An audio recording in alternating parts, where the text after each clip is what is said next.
A produção de TI em Minas Gerais. Eu queria convidar o João Luiz Silva Barbosa, que é superintendente de Tecnologia de Informação e Telecomunicações da CEMIG, o Leonardo Fares Merrin Brimo, presidente da Funsoft, Sociedade Mineira de Software, e o Marcos Távora, que é presidente da Associação das Empresas Brasileiras de Tecnologia da Informação em Minas Gerais. Tudo bom? Bom, então vamos começar com o João Luiz. Vou até propor aqui pela hora que a gente tem que fazer uma coisa com uma maior dinamicidade. Em vez de cada um de nós falar durante um tempo maior, o que estava na minha cabeça? Eu ia ter um discurso longo, mas eu acho que o horário aqui a gente tem que fazer uma coisa mais divertida. Então, o primeiro tema que eu vou colocar aqui do meu lado é o seguinte, como é que a gente estamos numa época bipolar, né? A gente está alternando entre extremos, e entre esses extremos, às vezes, a gente fica meio perdido. Vou começar pela fala do Dr. Castelo Branco, e que é uma fala que é bom a gente explicar para os filhos da gente. Em muito pouco tempo, não existirá emprego, existirá trabalho. Se as pessoas não conseguirem enxergar que existe um processo em transformação, que aquela estrutura tradicional de emprego, né? Por exemplo, no meu caso, eu fiz 18 anos, tinha acabado de fazer a inscrição para o Exército e fiz inscrição no concurso da CEMIG. E entrei para a CEMIG e estou lá há 30 e poucos anos. Esse modelo de 30 anos atrás, de emprego, de uma carteira assinada, isso não existe mais. Ele está cada vez mais menos palpável, mais frágil. Isso em todas as áreas, gente.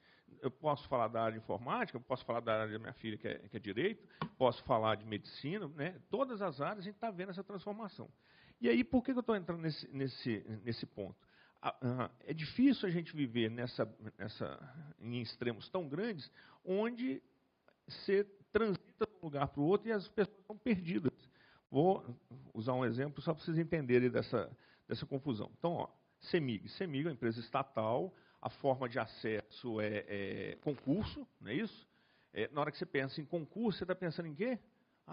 Funcionário público ficou estável. Não, lá é CLT como qualquer outro. Então, em tese, demissão na CEMIG era para ser uma coisa trivial como qualquer outra empresa. Mas, de novo, a bipolaridade traz de volta, mas lá foi concurso. E aí mistura-se essa história. E aí, seguindo essa lógica da bipolaridade, entra um rapaz para trabalhar com a gente, e aí eu vou contando algumas histórias, a gente vai girando só para a gente ir ilustrando. Esse rapaz chegou, um rapaz bem formado, formou em ciência de computação, um cara cheio de iniciativa, entrou no concurso. Muito bem. Com 2, 3 semanas que esse rapaz estava lá trabalhando, você via nitidamente a cara de tédio dele. Né? Um cara que ele tinha a vocação para fazer coisas bacanas, ele chegou, deram um sistema antigo para ele trabalhar, 15, 20 dias depois ele estava lá, né? Dava dó de ver a cara. Aí eu cheguei para o rapaz e falei que inventa moda. Eu estou olhando para a sua cara que você consegue fazer muito mais. Então, o serviço que te deram, faz ele do jeito mais rápido que você conseguir, se libera e vai fazer outras coisas. Muito bem. Esse rapaz, num prazo aí de 2 meses e meio, esse rapaz ele fez um projeto que ele construiu, a agência virtual da CEMIG dentro do Facebook. Era um projeto que a gente planejava, que ia gastar aí 6, 8 pessoas, projeto de mais de ano para construir, integrando com bases complicadas, com ambiente SAP. Era um projeto grande. Ele fez sozinho, 2 meses e meio. Aí o que eu fiz? Vou pegar esse rapaz, né, mostrar ele para o resto do time e falar, gente, o cara é uma referência, vamos pensar igual ele. Muito bem, num auditório parecido com esse, o cara começou a explicar. Na hora que ele começou a explicar, pares dele, pessoas que trabalham com ele, alguns que entraram no concurso dele, começaram a questionar, mas peraí, você fez isso no Facebook? Você usou padrão tal de desenvolvimento? Ele, não sabia que precisava. Você usou banco de dados tal? Não, tinha que ser esse, não podia ser o lado do Facebook? Mas peraí, seu dado está no Facebook, como é que isso liga na... E foram fazendo perguntas. Gente, perto de 20 minutos, eu tive que parar a conversa porque ela estava chegando ao limite físico. Tinha gente levantando na cadeira para tirar as vias de fato com o cara. E o que o cara tinha feito? Ele só não sabia que tinha um monte de limitações e que tinha que seguir aquelas limitações. E uma coisa que ia custar para a CEMIG 8 pessoas trabalhando mais de ano, que ia ter que contratar gente, ter infraestrutura, o cara fez tudo por fora. E qualquer um que da sala lá mesmo testava, entrava e ia conseguir ver aquilo funcionando dentro do Facebook. Vocês conseguem perceber o desastre que é isso? Como é que você lidar com times, como é que você lidar com esse tipo de coisa? E eu estou falando aqui, estou lembrando, durante esse período, esse cara, além de fazer o trabalho dele, além de fazer esse projeto que ele fez de uma forma muito diferenciada do resto da turma, ele ainda tinha uma filhinha que era excepcional, e ele tinha acabado de mudar para Belo Horizonte, e a gente tem um plano de saúde. E nesse plano de saúde, ele tinha dificuldade de encontrar médico. Então, o que ele fez? Enquanto estava fazendo isso tudo, ainda fez um aplicativozinho para que você está com algum problema de saúde, você entrava no aplicativo, falava qual era o problema de saúde, qual que era o membro da sua família, e te indicava o médico mais próximo para você poder correr. Né? No caso da menininha dele, que vivia tendo problemas. Isso tudo, gente, com 4 meses de CEMIG. Hã? O quê? Não, ele bebia muitas cervejas, isso também não, ele sabia beber cerveja. Mas olha o ponto que é bacana. Sabe o que aconteceu com 5 meses desse cara? Saiu da CEMIG, passou em outro concurso para fiscal da Prefeitura de Belo Horizonte. Aí você fala, não, agora que o trem bagunçou mesmo, né? Se o cara era bom, se ele estava entediado na CEMIG, se durante esse tempo ele fez isso tudo, e agora ele vai para a Prefeitura. Aí eu chamei ele para conversar. Falei, ó, você está com problema, meu amigo. Se aqui você estava entediado, imagina você chega lá, você vai lidar com IPTU. Ele falou, não, João, eu estudei o edital, já vi que no edital eu posso trabalhar de casa, eu não preciso ir lá na prefeitura, eu tenho que cumprir uma meta de fiscalização, eu descobri que a maior parte das empresas tem sistema para isso, então vou fazer uns Pythons aqui para fazer um sisteminha que de casa eu faço a fiscalização, fico com a minha filha e a coisa está toda resolvida. O que eu falei para o cara? Vai com Deus, né? Quem sou eu para falar nada diferente.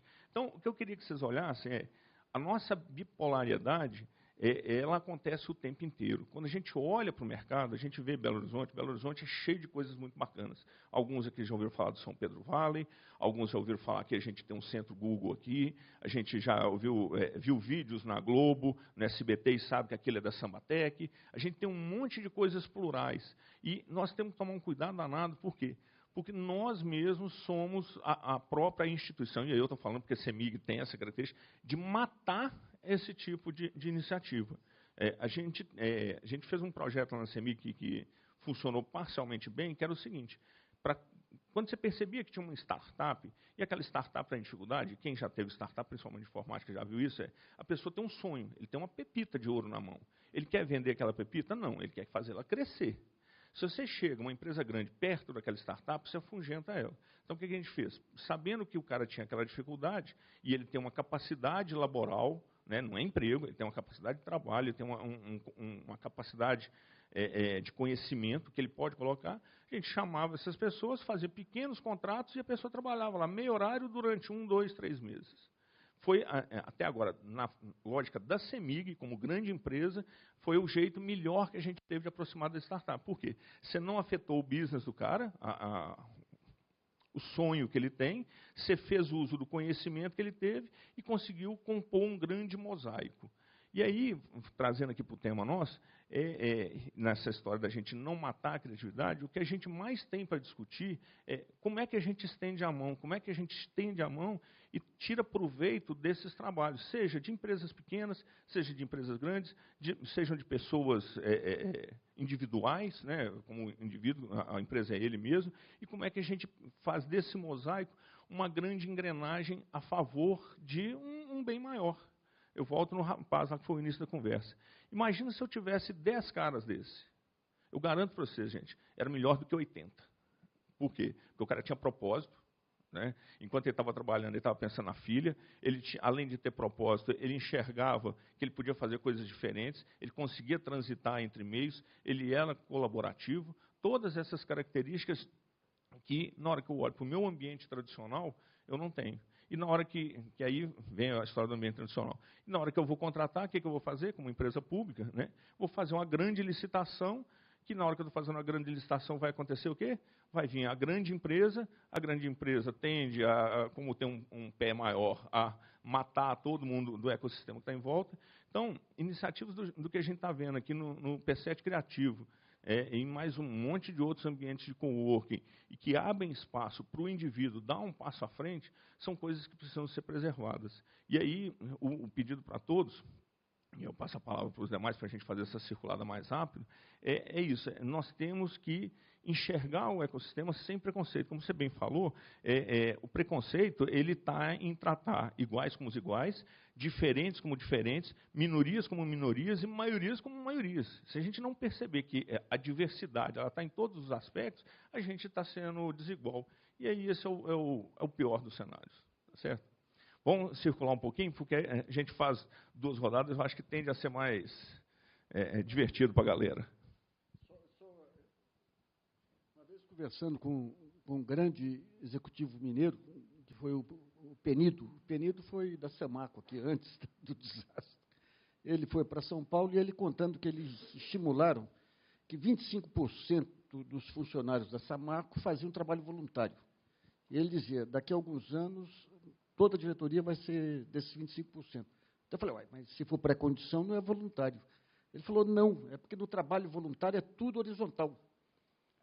Então, eu estou no mesmo nível, então, ali você aprende a arrebentar com essa loucura castradora das empresas, que são os departamentos e essa visão verticalizada, né?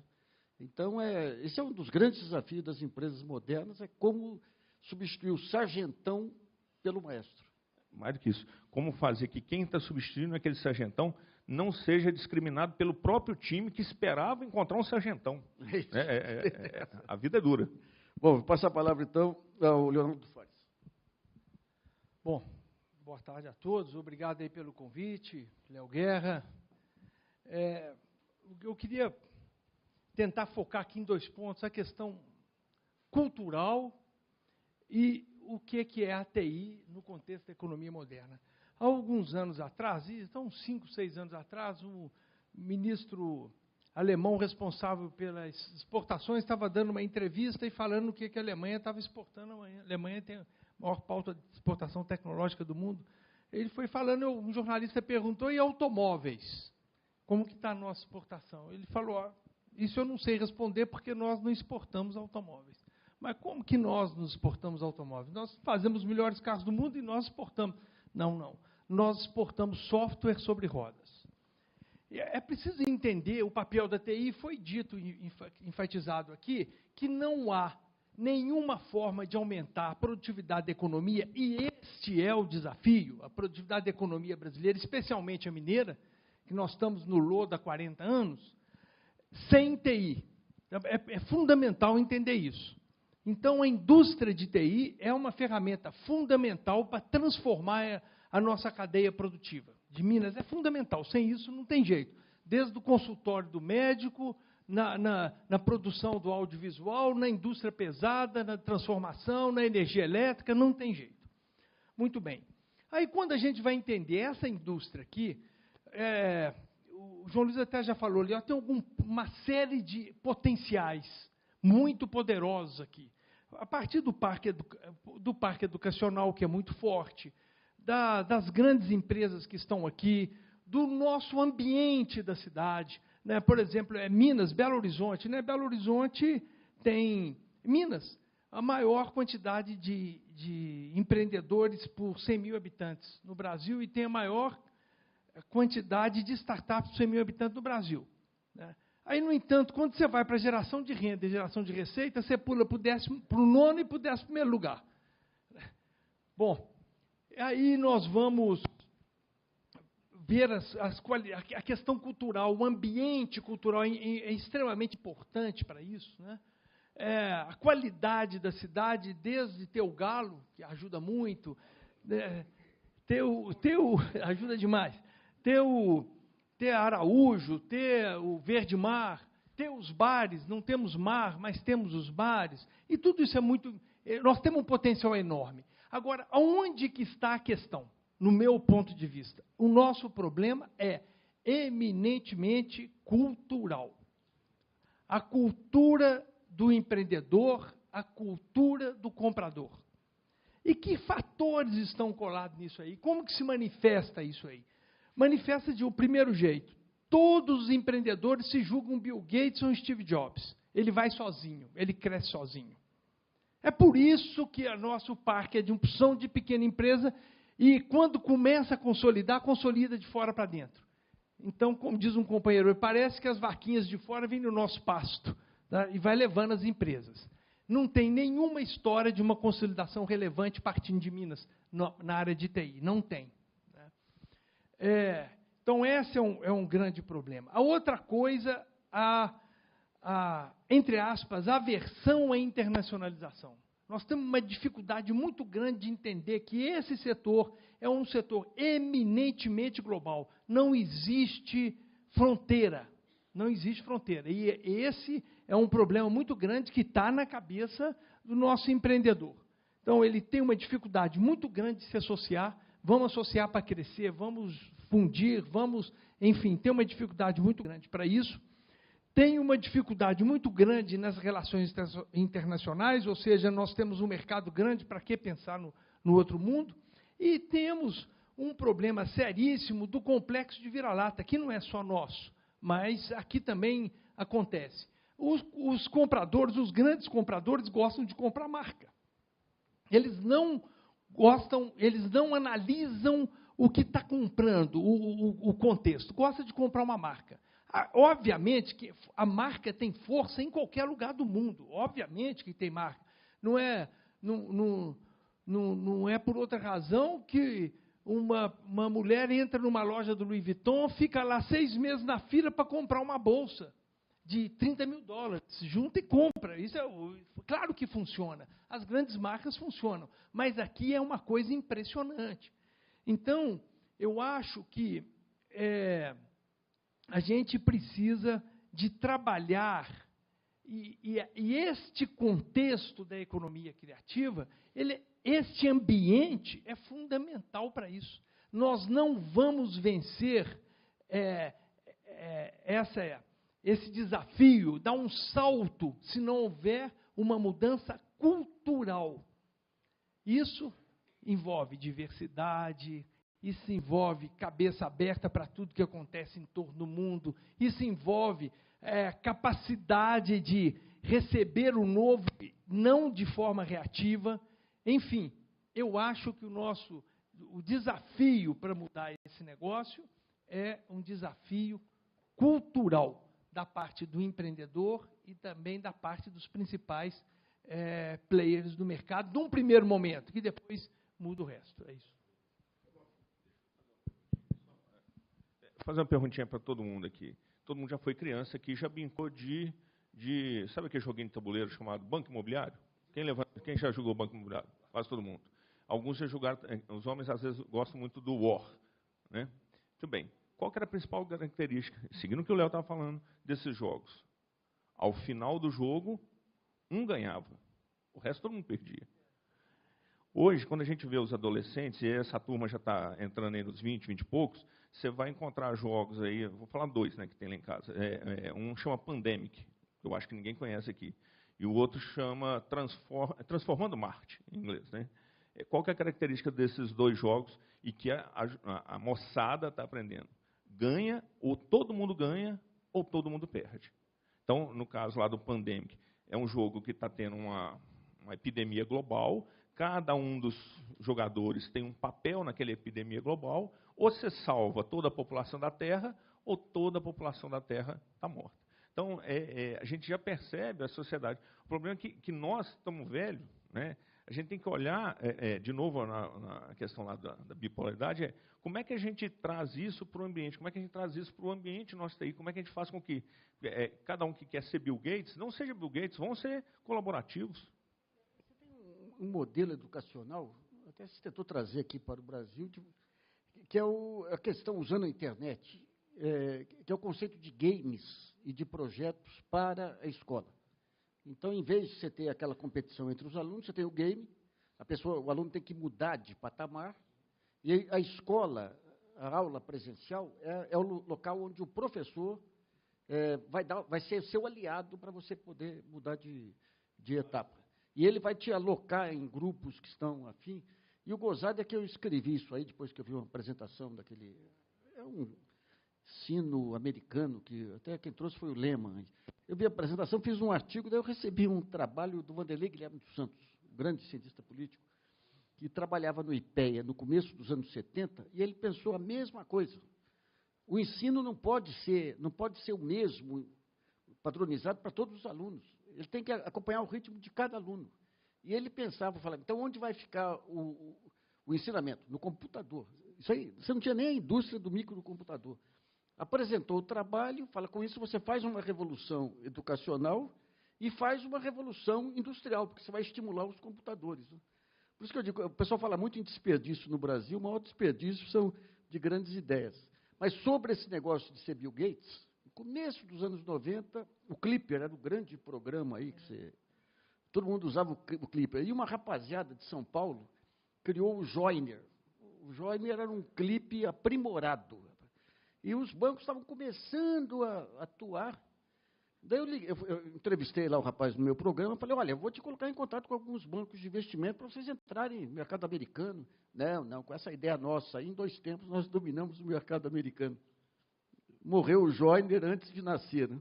Pô, só uma questão que a gente... Viu, João? Falando o seguinte, o professor Virgílio Almeida, que é uma das melhores cabeças que a gente tem aqui em Minas, ele diz o seguinte, Minas é assim, a gente tem muito neurônio e pouca sinapse. É isso. Essa mudança, se não fizer essa mudança cultural, não tem. Você tem Dom Cabral aqui, os maiores clientes do Dom Cabral estão lá em São Paulo. Rapaz, não tem. Eu chamo a atenção para essa parte de internacionalização, eu fui conhecer a experiência de Nova Serrana. Nova Serrana são pequenos empresários aí de área de calçados. Eles pegaram todos os recursos disponíveis, de Sebrae, de FIENG, e tudo, montaram uma área lá para atrair compradores externos. Então, você tem visitas permanentes, ou seja, se uma cidade pequena, num setor tecnologicamente, tem espaço para crescer, mas tecnologicamente simples, conseguiu montar um centro para atrair grandes compradores do mundo inteiro, por que Belo Horizonte, com a indústria de TI que tem aqui, e de aplicativo, não consegue também? Né? Na velocidade que precisa. Pois é. Bom, vamos passar a palavra ao Marcos Távora, depois a gente continua a rodar. Gente, boa tarde. Primeiro eu gostaria de agradecer, que é uma honra para a CESPRO participar desse nobre evento, e o Léo Guerra, né, que dispensa comentários, que o P7, né, Léo, é nosso co-irmã. Então, fica difícil até de eu falar alguma coisa, porque só tem cabeças maravilhosas aqui que disseram antes de mim, mas eu gostaria de falar um pouquinho do que é a CESPRO, que a CESPRO, né, a Associação Brasileira das Empresas de Tecnologia da Informação. Então, a CESPRO Minas é uma entidade fundada há 32 anos, e a CESPRO tem a Federação Nacional das ACESPROs, aí onde que eu quero chegar. Que a Federação Nacional ela é composta por 16 ACESPROs regionais. Então, começa Rio Grande do Sul, Santa Catarina, Paraná, São Paulo, Rio de Janeiro, Espírito Santo, Bahia, Sergipe, Alagoas, Pernambuco, Paraíba, Ceará e Distrito Federal e, logicamente, Minas Gerais. Então, a gente tem observado, com essa coisa aí, esse magnífico trabalho que é feito aqui pelo setor de TI de Minas Gerais, que, roubando um pouquinho a fala do Léo, que é a parte do viralatismo, né? Então, a gente já escutou falar muito isso, Porto Digital de Recife, Florianópolis e Minas. Quer dizer, acho que a gente precisa, e acho que já evoluímos bastante nesse sentido, de que nós somos, podemos e somos os melhores. Então, existe muito. Eu estou indo para Recife amanhã, inclusive com a missão junto à CESP do Brasil todo, e tem já uma visita ao Porto Digital, porque eu conheço, mas essa interatividade que cada vez mais nos mostra. E eu quero buscar isso para a gente trazer para Minas. Falar, olha, nós estamos fazendo isso aqui. E aconteceu um evento muito legal, que foi em junho, né, Léo? Foi a primeira vez que Minas Gerais, né, em Belo Horizonte, sediou um encontro da CESPRO Nacional. E o Léo nos deu a honra, belíssima palestra, que ele externou isso para o Brasil inteiro, que esse ecossistema que a gente tem aqui em Minas Gerais não existe no Brasil, né, Léo? Então, foi para explicar o que é o MGTI, como é que funciona, o que é a CESP, o que é a Funsoft, o que o Sindinfo, o que a Sucesso estão fazendo. Então, acho que isso é uma maneira de atrair, porque Minas realmente está à frente disso. O pessoal saiu daqui bastante impressionado. Ele falou, pô, mas vocês não divulgam, a gente não sabe. Então, são umas coisas que a gente precisa realmente fomentar e estimular essa meninada que está aí. Então, o que depender da gente é sempre fomentar e estimular esse crescimento da área de TI em Minas Gerais e o que a gente puder fazer. Então, é isso aí. Esse negócio do marketing, essa timidez mineira aqui, isso aqui é um padrão cultural, pega de norte a sul. Aí. Na minha cidade, lá, Poços de Caldas, tinha o LPC, lá dentro da Danone. E daí meus colegas lá de tiro de guerra e tudo foram trabalhar em São Paulo. Daí, de vez em quando encontrava eles em Poços, eles falavam, poxa, a gente está lá com os paulistas, a gente é muito mais eficiente, damos muito mais resultado, mas eles sabem vender o peixe deles. Então, esse negócio da timidez mineira... Hã? Não.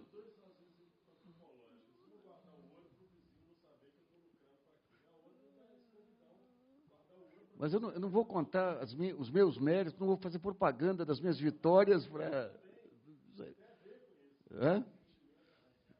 Lá no sul de Minas, a gente não teve mineração, não, mas...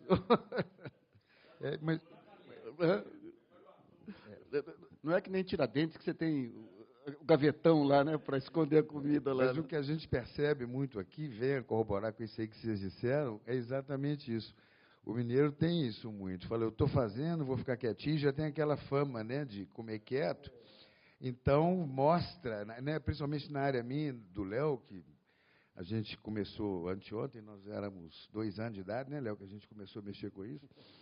Então, tinha aquela história, não sei se todos aqui são dessa área, dos famosos fontes. Você falou do Clipper aí, do Joyner, do que está aí em COBOL, alguma série de coisas, que aquilo era ouro, que você não podia mostrar para ninguém que o cara ia copiar seu sistema, que o cara ia fazer aquilo, então você guardava aquilo debaixo de 7 chaves. Hoje já mudou. Lá na minha empresa, eu tenho certeza que na do Léo é assim. Quer levar? Leva, vai embora, some com isso, porque o que tem valor é inteligência. É a inteligência do negócio. Isso você não acha em prateleira.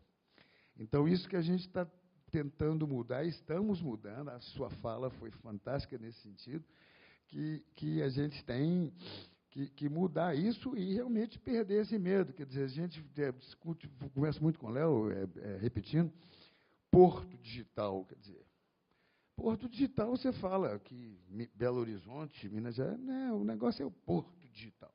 Fizeram um marketing fantástico daquilo ali, realmente é muito legal, mas, poxa, nós somos melhores. Então... Aproveitando o porto digital e aproveitando o projeto que vocês estão fazendo aqui em Minas, nós montamos uma vez um seminário para tentar entender as políticas de inovação em diversos países, aí, até em função daquela licitação FX. Daí veio pessoal da Dassault, veio pessoal da Saab Scania. E uma lição que ficou muito claro, daí entra a questão da máquina e das pessoas, é que a convivência informal, é por isso que hoje você pega Google e tudo, tem todos aqueles ambientes, internamente, com bares e tudo, a troca de experiência, nada substitui para a criação de um ambiente criativo do que o contato pessoal e essa troca de experiências.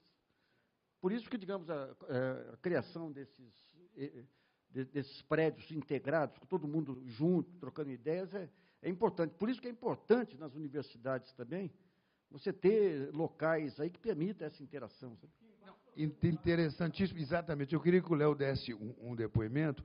Nós tivemos aqui, recebemos um professor, eu esqueci o nome dele, um PhD, morou, acho que 12 anos na Universidade de Colômbia e tal, e ele veio aqui, quando ele visitou esse espaço nosso, e ele viu que o Léo vai dizer aqui agora, ele foi e nos deu aula. Eu gostaria que o Léo falasse exatamente isso que você acabou de falar. É muito rápido. Aqui embaixo, no terceiro andar, a gente tem uma área, que é um bar, junto com uma exposição de arte, que é a curadoria da Guinhar, que é exatamente esse ponto. Aí esse cara veio aí, estudou 12 anos lá, ele falou assim, olha, lá em Colômbia, o ponto que era mais importante do Instituto de Pesquisa era essa área de integração, que tinha empresas que se associavam e pagavam só para frequentar a área. É.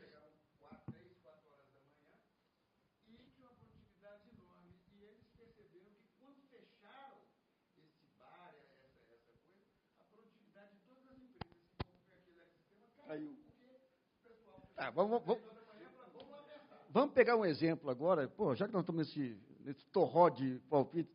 O Instituto Alana, que é um instituto muito interessante em São Paulo, ele bancou aí um estudo para ver os modos criativos que você tem de educar crianças.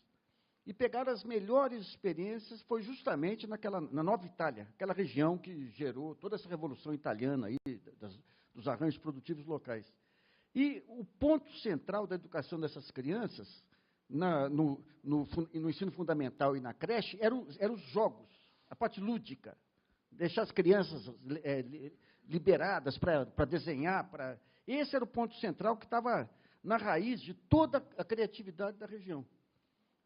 No ano seguinte, entra na Prefeitura de São Paulo João Dória. A primeira coisa que ele faz, fechar todas as salas de jogos da rede municipal de ensino por uma questão de racionalidade econômica.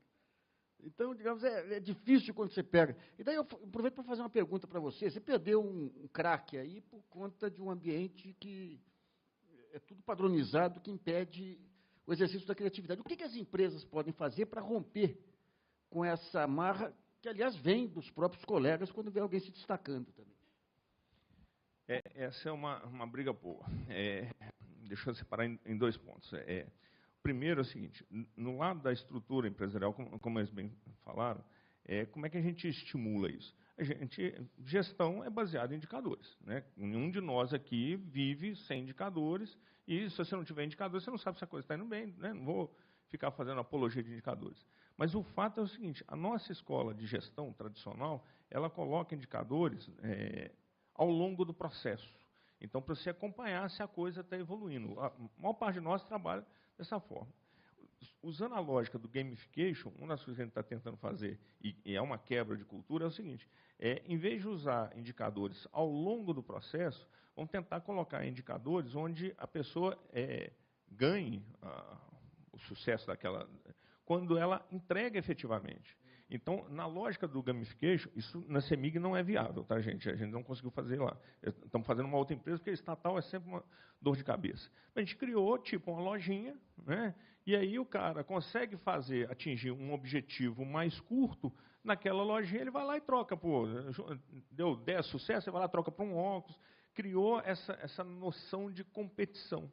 E aí o que a gente vem discutindo agora é como é que a gente transforma esse gamification numa coisa que seja coletivo. E aí volta no que a gente falou mais cedo, que é propósito.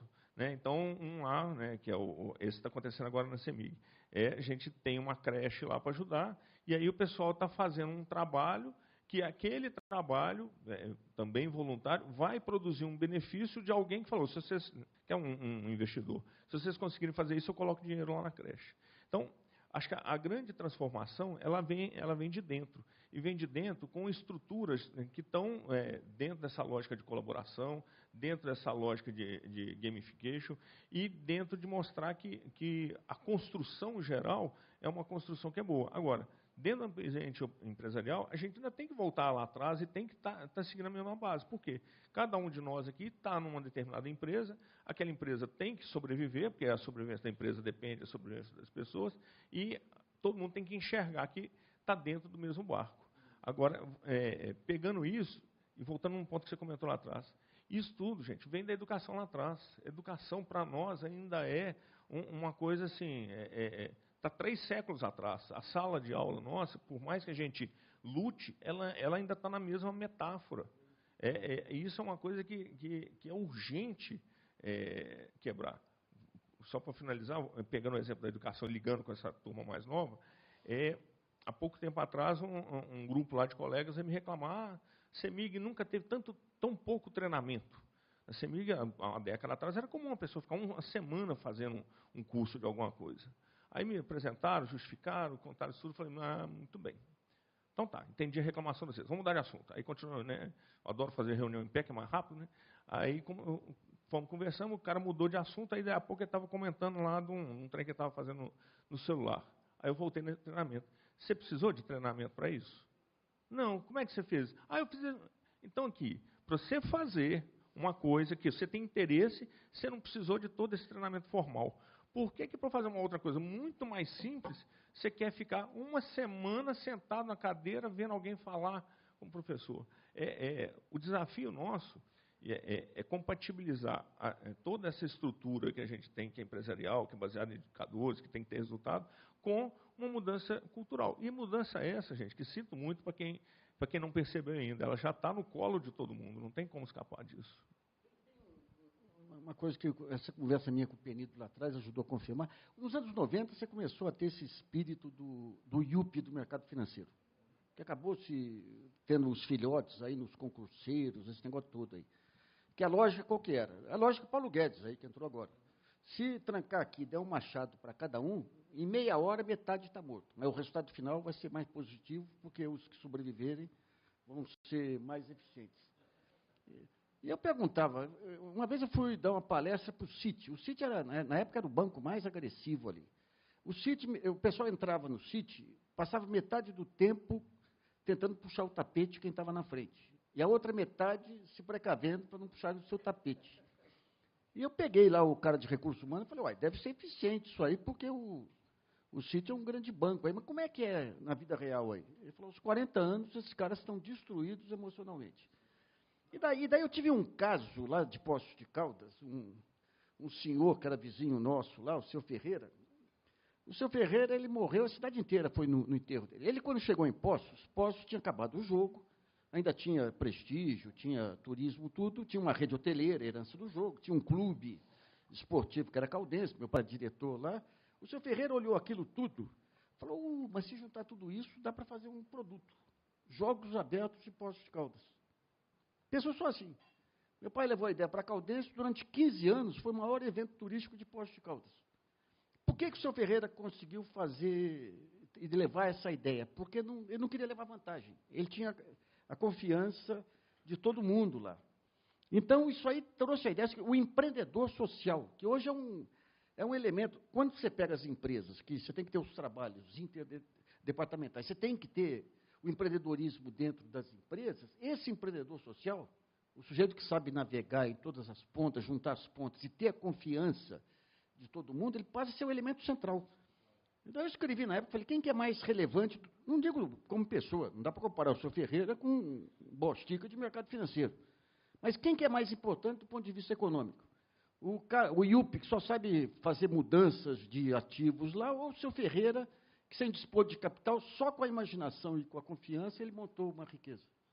Então, hoje, quando você pega a Fundação Nacional de Qualidade, já mudou os indicadores hoje. Um dos indicadores é o ambiente interno das empresas. Porque esse ambiente ele é central para poder trazer essa criatividade.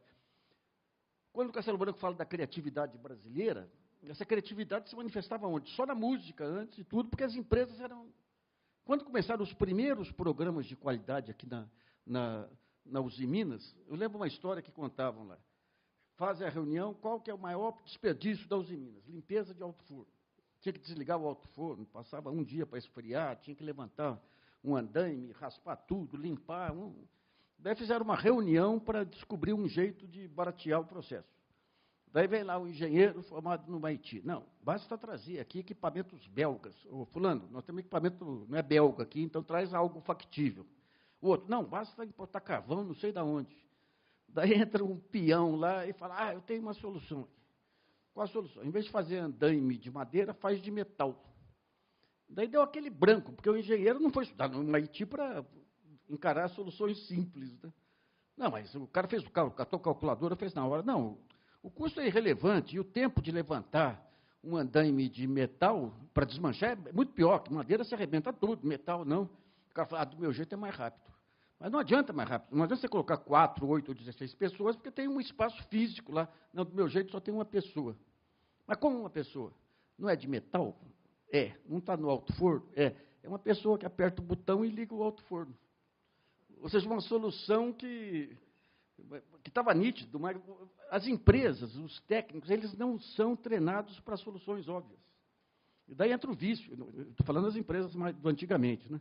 Os vícios do carteiraço, da complexidade para valorizar o espaço, né? Bom, vamos para uma última rodada para...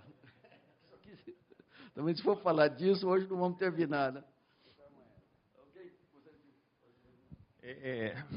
Vou terminar, então, com a última metáfora para a gente parar e pensar. Tradicionalmente, a gente não corta o galho que a gente está sentado nele. Então, acho que o grande desafio de cada um de nós para fazer a transformação entende o galho que você está sentado, entende para que lado está crescendo aquela árvore, para você ver onde é que é mais produtivo e muda de galho à medida que faz. Porque, senão, parte do travamento do raciocínio é isso. E eu vejo isso nesse amigo o tempo inteiro. Nós estávamos com um diretor nosso aqui, que era o Thiago, que é diretor de comunicação. No intervalo, ele me chamou no canto e falou: João, nós temos que fazer um esquema lá de uma conta de luz. Não vou entrar no mérito do quê. Me falaram que se eu perguntar para você, você vai falar que tem jeito. Eu falei: tem jeito. Eu falei: como é que a gente faz? Não, tem jeito de fazer. Mas antes disso, eu vou te dar uma missão. Primeiro, você vai ter que ir no regulatório, convencer o regulatório que ele não vai trabalhar contra. Depois, você vai na sua área de comunicação e convencer o pessoal que nós podemos fazer essa campanha. E depois, nós vamos na área de faturamento para falar que isso não vai mexer no faturamento. E que se mexer é para melhor. A gente vendeu a ideia, está pronto. Eu falei: não acredito. Eu falei: não, quer ver? Aí pegamos o celular. Aqui, ó, a gente já fez isso para a Prodenge. Isso que você está pedindo já está pronto. Agora, por que não acontecem as coisas? Porque o cara do regulatório, ele está sentadinho no galho do regulatório, fala: não vou mexer na lei. Ele não quer nem ler a lei, ele não quer mexer nela. Você vai no cara do faturamento: não, já a conta de luz sai do mesmo jeito há 30 anos, para que vai mexer? Continua faturando todo mês, para que eu vou mexer nisso? Então, o desafio nosso para a reflexão desse mundo criativo você está sendo preconceituoso? Não sei se está. Mas olha para o galho que você está sentando e vê se o que você está fazendo, você está preservando o galho que você está. Porque daqui a pouco aquela árvore pode cair, gente. Vai cair um raio no meio da sua cabeça e vai ser galho, árvore e tudo mais. E o momento que a gente está vivendo de vida é isso. Você comentou do Clipper, do Join. Eu vou lembrar aqui, nós tivemos uma empresa mineira que fez um produto fantástico, que era para ter dominado o mundo naquela época do Clipper, que era a Esquadra.